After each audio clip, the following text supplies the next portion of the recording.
Hello and welcome back to our VCode CSI Vit-Ap YouTube channel, guys.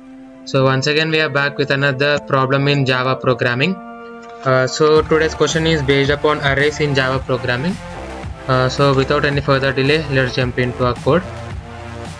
So today's code will be public class main and then carried by static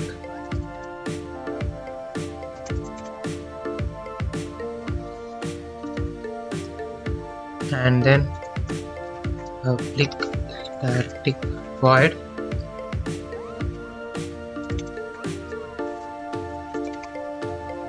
string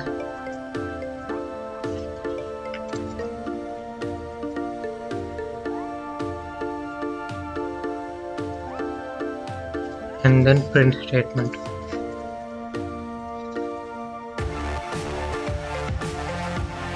Print array of length.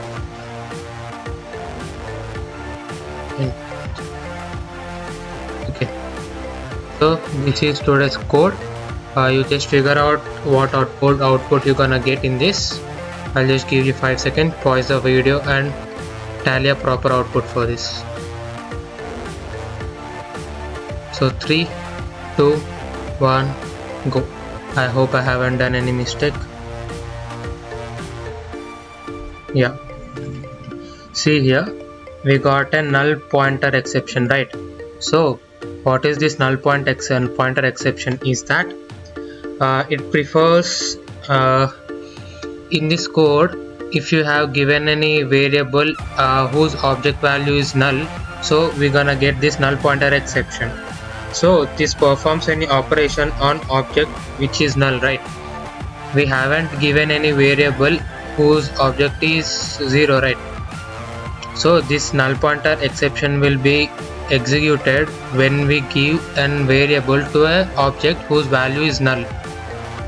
And if you assign an array as a null, and if you would like to find the length of that array, it would be showing null pointer error here. So as we have allotted array here and whose value is 0, and here you would like to find the length of that array, right?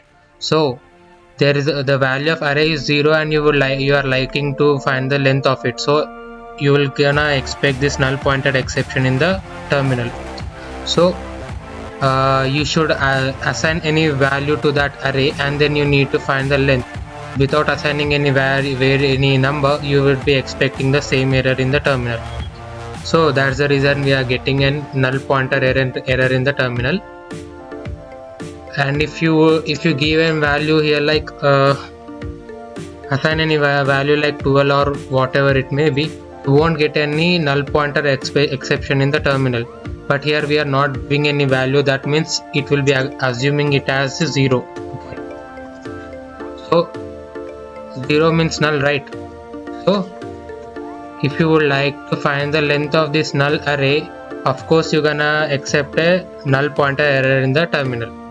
So that's the logic here, and that's it for this code, guys. Let's meet in another video.